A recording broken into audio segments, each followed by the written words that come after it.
My name is Emma. I'm 28 years old, and for a long time, I believed that a peaceful life meant a happy life. I lived in a quiet neighborhood in Chicago called Lincoln Park. The streets were lined with tall, green trees. Small coffee shops stood on the corners. On weekends, families walked their dogs while children rode bicycles on the sidewalks. From the outside, everything about my life looked calm and complete. I had a husband. I had a steady job at a cozy bookstore where the smell of paper and coffee filled the air. I had an apartment with soft yellow lights and a balcony that overlooked a small park.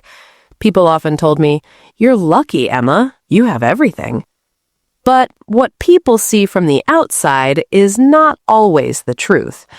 Inside, I carried a quiet sadness. 1 year before everything changed, I made a decision that would slowly teach me one of the hardest lessons of my life. I married a man named Leo. He was 32, kind-hearted, gentle in his words, and patient in a way that felt rare. He smiled easily. He remembered small details. He believed deeply in love. The problem was not Leo. The problem was me.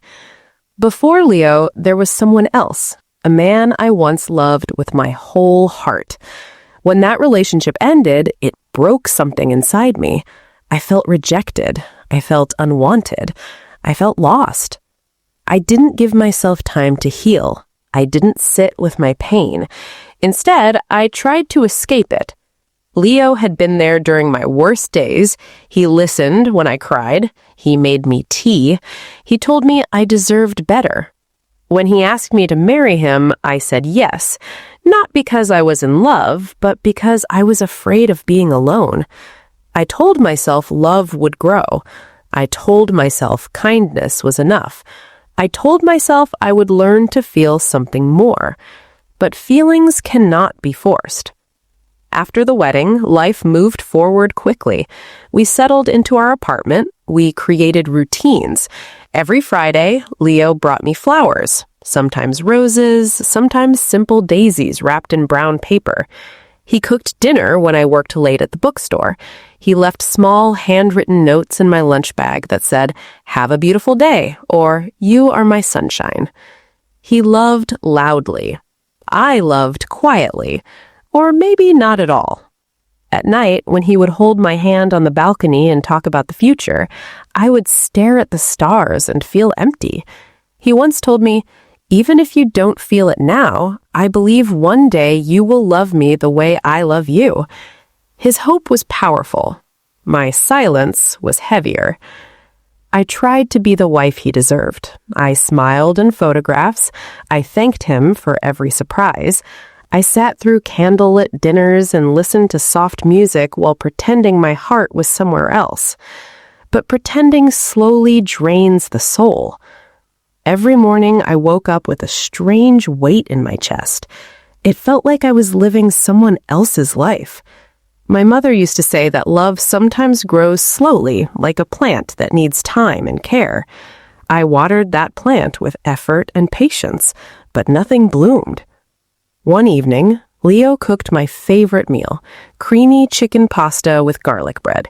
He lit candles. He wore the blue shirt I once said looked good on him.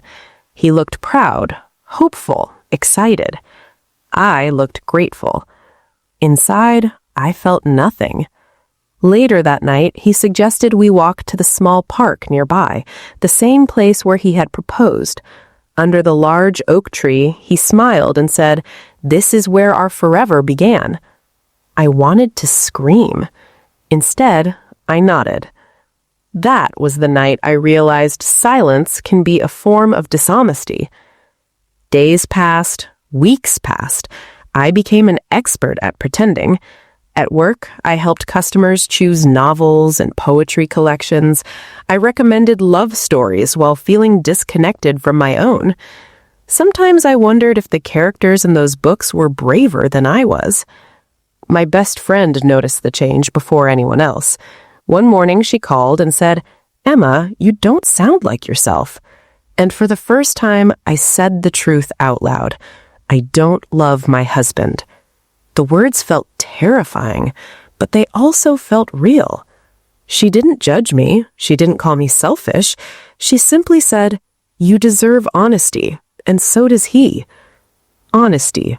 Such a simple word, such a difficult action. One Sunday, Leo asked if I wanted to have a baby. He believed a child might bring us closer.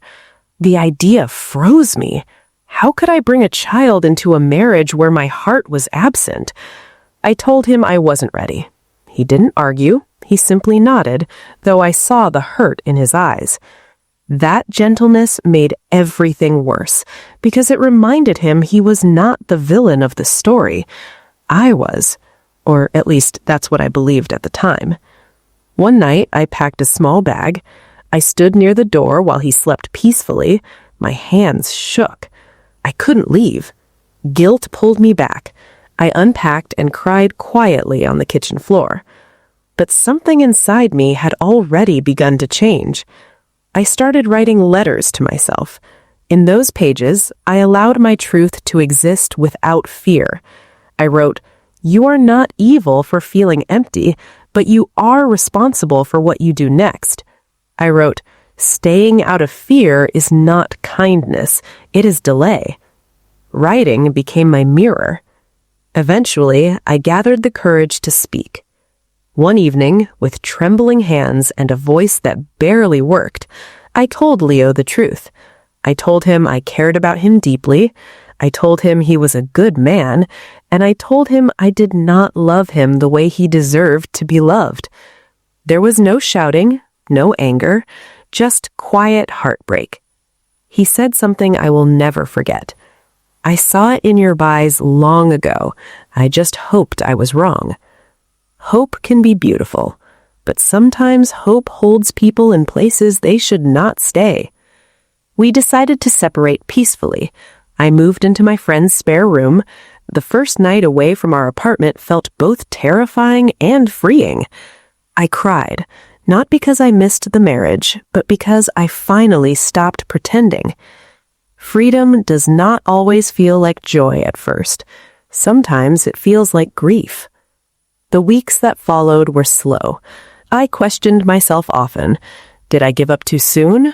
Was I selfish? Would I regret this decision forever? But with time, the fog inside me began to clear. I signed up for a creative writing class at a community center. Sitting in a small room with strangers who shared their stories reminded me that everyone carries something invisible. We wrote about fear, about regret, about new beginnings. One evening, our teacher gave us a topic, write about forgiveness. I didn't think I had anything to say, but when my pen touched the paper, words flowed. I wrote about forgiving myself for marrying too soon, forgiving myself for staying too long, forgiving myself for leaving. When I read my piece out loud, my voice trembled, but I did not stop. When I finished, the room was silent. Not awkward silent, understanding silent. After class, a woman named Clara came up to me and said, "Your story felt real. Thank you." It was the first time I realized my pain could become something meaningful. That night, I walked home feeling lighter. Time passed, and spring slowly replaced winter. The snow melted, small green leaves appeared on trees, cafes placed tables outside again. The city looked alive, and I began to feel alive too. One afternoon, while cleaning my apartment, I found an old photo from my wedding day. Leo and I were standing close together, smiling at the camera. Anyone looking at that picture would think we were deeply in love. I studied my own face carefully. The smile was there, but the eyes told a different story. I didn't tear the photo. I didn't cry. I simply placed it in a box with other memories and closed the lid gently. That chapter was part of my life, but it was no longer my present. A few weeks later, I received a message from a mutual friend. She told me Leo had met someone new, a woman from his cooking class. She said they seemed happy. For a moment, my heart reacted with something I couldn't name. Not jealousy, not regret. Maybe just the strange feeling of knowing life continues for everyone. Then I smiled, because that was what I had hoped for him. That evening, I stood by my window and whispered, "I'm glad you found someone who can love you fully." And I meant it. Around the same time, my writing teacher encouraged me to submit one of my short stories to a small local magazine. I hesitated at first. I didn't think my words were good enough. But I sent it anyway. Weeks later, I received an email saying my story had been accepted. I read the message 3 times to make sure it was real. It wasn't a big magazine, it wasn't fame, but it was something. It was proof that my voice mattered. For years, I had silenced my own heart. Now I was learning to speak. One quiet Sunday morning, I sat at my kitchen table